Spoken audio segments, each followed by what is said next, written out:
Alright, in this second video we're going to be looking at three main things. What is meant by the term economic actors in our economy, what is meant by the term relative scarcity, and the idea of opportunity cost, and how relative scarcity is related to opportunity cost, as well as how all economic actors face relative scarcity and make choices which have opportunity cost. So all of these three concepts are interrelated.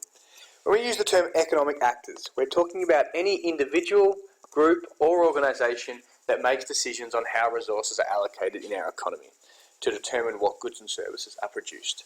So all economic actors have wants and needs, and they determine how resources are allocated in the economy. And there are five main types of economic actors. There's the household sector, so consumers, the overseas sector, the business sector, the government sector, and the financial sector, or banks and financial institutions. And all of these economic actors have different wants and needs. So households, for example, we want food, housing, clothing, education, health, services, iPads. We have lots of different wants and needs. Businesses have different wants and needs. They have demand for capital equipment like machines and buildings. They need raw materials like oil and petrol to build different products and to run machines and provide services. They need employees. They need access to cash to finance their businesses. Governments, they have wants and needs as well, demand for kindergartens, roads, land, stationery. They demand services of staff, so they want economists, doctors, teachers, defence personnel. These are the wants and needs of the government. And again, the overseas sector, well, there's some of Australia's main exports, like wool and wheat and minerals, and our main services, tourism and education, as well as some of our main imports, like oil and electronics. Australia's scarce resources. This is critical. Whenever you see the term productive resources or factors of production or any question that uses the term resources, you need to be thinking of land, labour and capital majority. So productive resources are the productive inputs required by businesses to make goods and services. They include physical items like machinery, capital and intangible services that are used to produce goods and services. And the critical thing about resources are two things. They are limited, and they restrict our ability or capacity to produce. We don't have an unlimited supply of resources. They are scarce. So the four main types of resources or factors of production, and I know this is revision for most people: land and natural resources, so fresh water, wood, iron, oil, forest, anything that is not man-made. Then we have our labour resources. These are the people that are in the production process, so plumbers, builders, fashion designers. They use their mental and physical effort to produce goods and services. If you are not involved in the production of goods and services, so if you're unemployed, then you are not a labour resource. Most Australians are employed in the tertiary sector, which is the service sector in Australia. Capital resources, so these are man-made products that combine labour and land to produce further goods and services. So that includes building, factory, machineries, computers, trucks, hammers. They're resources made from labour and natural resources to create other goods and services. The idea of capital resources is to boost our productivity and efficiency. That's why we're better equipped to make goods and services and are more productive than we were 100 years ago, because we have better equipment, we have better capital, we have better technology.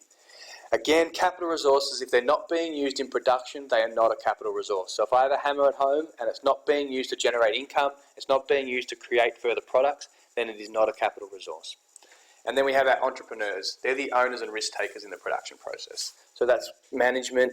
They coordinate the land, labour and capital resources. They're responsible for the overseeing of businesses' activities.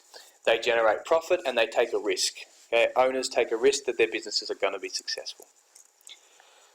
Relative scarcity is the basic economic problem that our wants are unlimited, infinite, while our resources, which we just looked at, land, labour and capital, are limited or finite. There is an imbalance between our wants and our resources, and therefore we need to make trade-offs. So again, it's all about being able to link these terms together. We face relative scarcity, we have a lack of resources. Okay? Every country has a lack of resources. We don't have unlimited resources to satisfy our unlimited wants and needs. Therefore we need to make choices. Those choices have trade-offs. The next best alternative, which we're going to get into in a second, is our opportunity cost. Okay, relative scarcity is the reason nations can't produce everything they want. They need to make choices, and everyone, households, firms and governments need to make choices and make sacrifices. Opportunity cost. Okay, this is directly related to relative scarcity.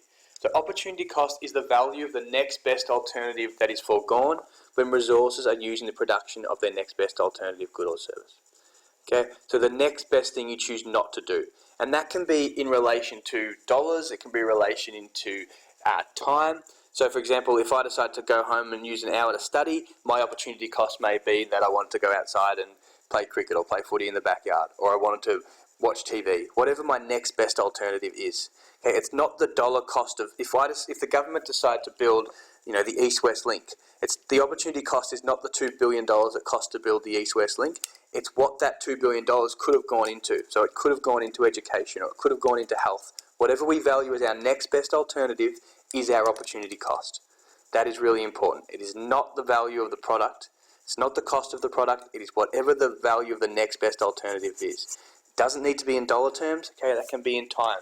It can be in, if we decide to have a party late at night, the opportunity cost may be that our next door neighbours' sleep is reduced. So their opportunity cost of us throwing a party is that their next best alternative would be to have 8 hours, 9 hours sleep.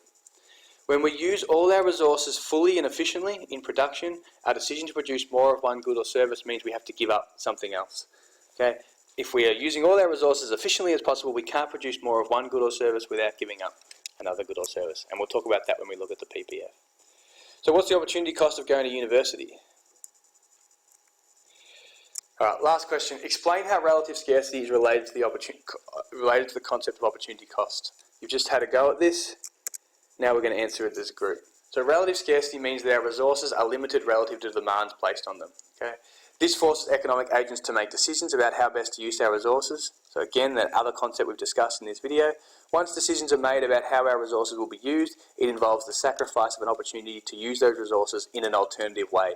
Whatever we decide to give up, whatever our next best alternative is the opportunity cost. Relative scarcity, our resources are limited, we have to make choices, we experience trade-offs. Whatever our next best alternative is our opportunity cost. So opportunity cost exists for all economic actors. Okay, if I have $5, I might decide to purchase 2 chocolate bars. My opportunity cost might be that I can't buy 2 packs of Doritos.